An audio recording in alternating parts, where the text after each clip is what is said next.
Hi, welcome to another episode of Hot Takes. There are rumblings in number 10 that something disastrous is about to happen.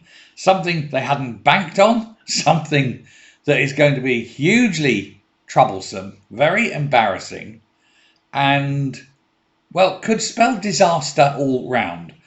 And it's absolutely fantastic because it seems that Mandelson was the key actor in convincing the US administration to agree to the Chagos surrender proposed by Starmer, weakening Britain's national security and all, and its economy by pumping £50 billion into people who have no connection at all to do with the Chagos Islands. Well, there is this series now of personal lobbying that went on because Mandelson was very, very convincing, shall we say. It would try. They were trying not really to rock the boat with him. They wanted some kind of solution, and Mandelson worked on them. And they were initially against it, but he convinced them that they were for it in the end. He spent day and night in it because Starmer was pleading with him, Mandelson, to help get it over the line. He said, and because the Americans were likely to reject it.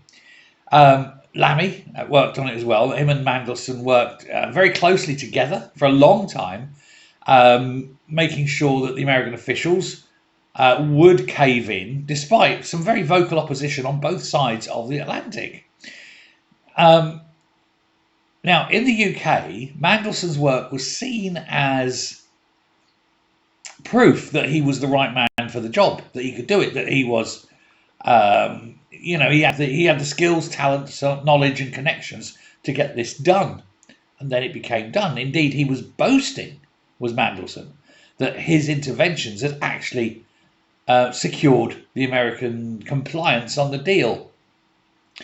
However, with Mandelson now ripped untimely from the US power scene, now being seen in complete disgrace in DC, the Chagos files are still there. Well, they're eyeing them up. They're thinking about reaching up onto that top shelf, blowing the dust off them, opening them up again, and then, well, let's just say, having another look. It's not over yet with Chagos. Could this change anything? If the Americans decide that actually no, now, because it was obvious that Mandelson was a wrong 'un, as it were, they may reject the deal and they may say no, we're rejecting this, and that Mauritius will have to hand the 50 billion back. We'll undo everything, and no, it's not. We're not agreeing to handing it over, etc.